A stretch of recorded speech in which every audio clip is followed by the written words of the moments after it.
Hello and welcome to the Sustainable Futures Report for Friday the 8th of October 2021. I'm Anthony Day. We're just 23 days away from COP26, the United Nations Climate Conference, which will be held in Glasgow from the 31st of October to the 12th of November. We've just come to the end of the Conservative Party conference here in the United Kingdom, the party in government, a conference where the Home Secretary promised draconian measures to criminalise protesters, including those who are urging the government to take urgent action to address the climate emergency.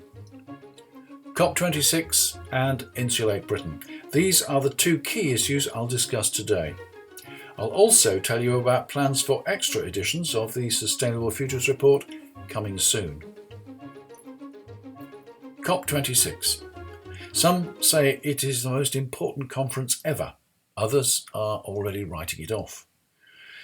The truth is that it's fundamentally important that the parties at the conference, the 195 countries, agree to take action, to take sufficient action, and to take sufficiently prompt action.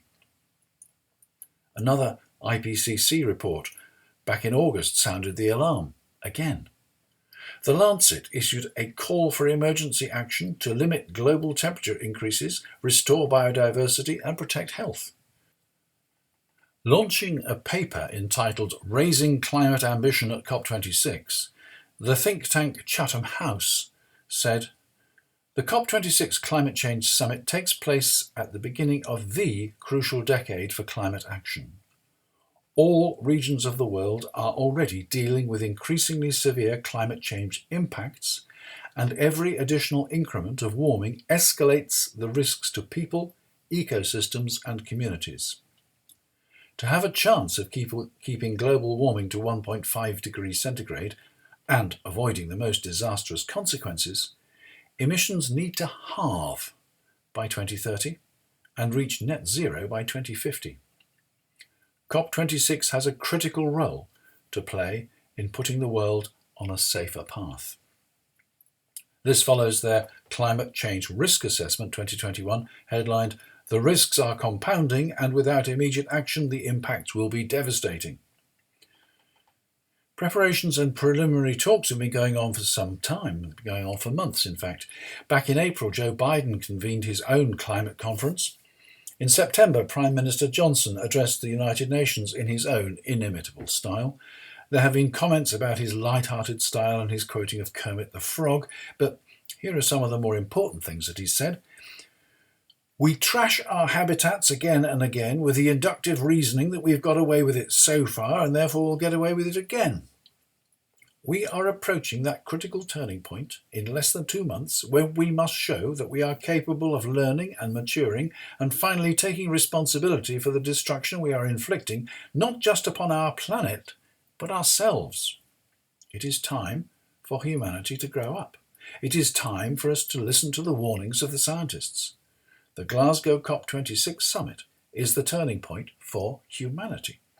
We must limit the rise in temperatures, whose appalling effects were visible even this summer, to 1.5 degrees. We must come together in a collective coming of age. We must show we have the maturity and wisdom to act. And we can."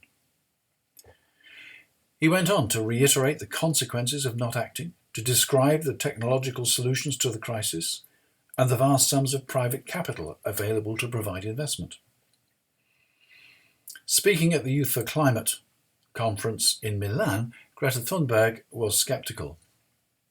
"Build back better, blah, blah, blah. Green economy, blah, blah, blah. Net zero by 2050, blah, blah, blah. Climate neutral, blah, blah, blah. This is all we hear from our so-called leaders. Words that sound great, but so far have led to no action."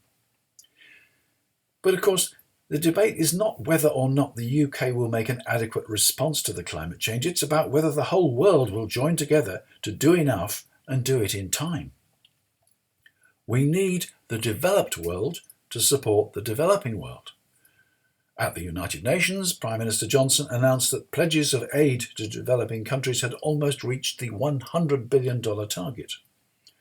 Urgently fulfilling those pledges is the next priority. The fact that the UK government has broken a manifesto promise and cut foreign aid this year, ending some climate relief projects, does not sit well with demands to other nations to do more. The expected decision to approve a new coal mine in northern England and the issue of additional oil exploration licences in Scottish waters are equally inconsistent with the race for zero carbon. As Greta Thunberg implies, we cannot take comfort merely from the fact that 195 world leaders have come together, again, to discuss the problem. This is the time for action. Moving on to Insulate Britain, members of Insulate Britain, an offshoot of Extinction Rebellion, have been protesting for the last few weeks by blocking motorways in the south of England. They've linked arms and glued themselves to the road surface, causing lengthy traffic delays and requiring scores of police to remove them. Their demand is that the government should insulate the UK's housing stock, which is the worst in Europe for wasting heat. Wasting heat wastes energy, and the nation's carbon footprint is directly proportional to energy use. Home heating is one of the major uses of energy in the UK and therefore a major component of our carbon footprint. Insulating homes, as the campaign demands, will not only save energy and reduce emissions, but it will relieve fuel poverty, surely an aim directly in line with the government's levelling up policies. The government has made attempts in the past to tackle the problem. The latest scheme, the Green Homes Grant, was prematurely cancelled earlier this year. Like previous schemes which collapsed amid mismanagement, it had made little impression on the problem. Priti Patel, the Home Secretary, has been described as viscerally opposed to climate activists. In her Conservative Party conference speech this week, she complained that Insulate Britain activists were trampling over our way of life and draining police resources. She's believed to be planning to introduce criminal disruption prevention orders. These are modelled on football banning orders used to tackle violent hooligans or criminal behaviour orders used to tackle antisocial behaviour.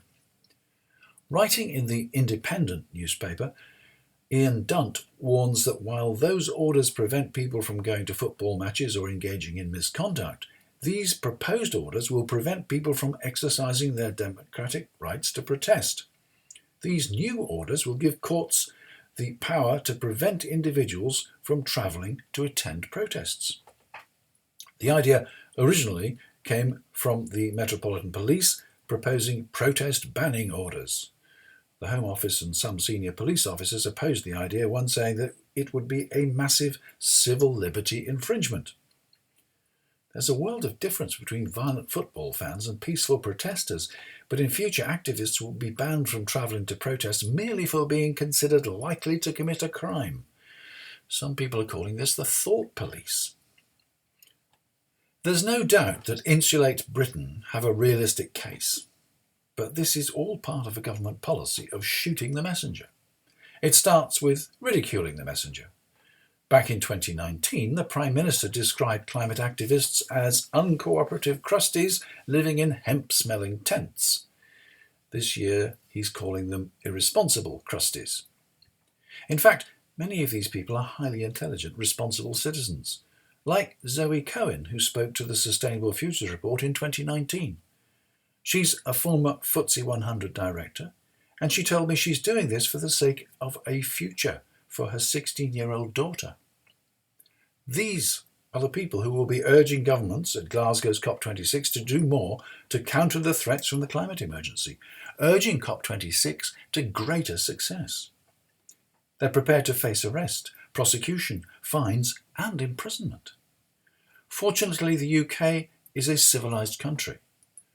The BBC reports that elsewhere in the world, a record number of environmental activists have been murdered for their actions. But how do we solve the Insulate Britain problem? Commentators say that the government cannot afford to accede to protesters' demands, as that will be a green light to all protesters. Protests will become more frequent and intense in the belief that the government would always eventually give way. Actually, I believe there are few activists who will have the courage to go to the lengths that Insulate Britain has done. But in this case, there's a simple solution, surely. Following the closure of the Green Homes Grant Scheme, the government promised to publish, before COP26, a revised strategy for home insulation. When it does this, it should include the perfectly reasonable demands of Insulate Britain and claim that this was the government plan all along and not influenced at all by the protests. Both sides can then withdraw without loss of face. We shall see. As COP26 approaches, I hear the most difficult of questions. But what can I do? Be aware. Inform others. If you have the time, money and courage, demonstrate at COP26. Lobby the government or your local MP, congressman or congresswoman or senator. Accept constructively the measures to meet the climate crisis if and when the government introduces them. But don't be afraid to suggest improvements. In the face of this enormous crisis, it is easy to feel minuscule and powerless. And most of us are fully committed to the day-to-day responsibilities of our daily lives. I believe we can solve this crisis. I don't believe it'll be easy or that it will necessarily be fair. Don't let our children say that we failed for want of trying. And that's it for this week. I'm frequently approached by companies and organisations who want to be interviewed on the podcast to showcase their sustainability. I turn quite a lot away, but there are still many interesting ones. I've decided to publish them separately because otherwise these episodes get far too long. Look out for the first next Wednesday, the 13th of October. This is not advertorial. The Sustainable Futures Report accepts no advertising, sponsorship or subsidies. I have total editorial control.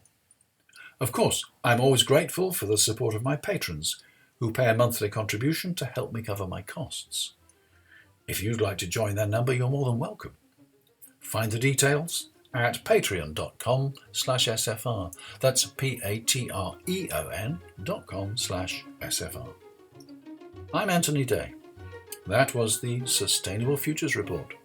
Until next time.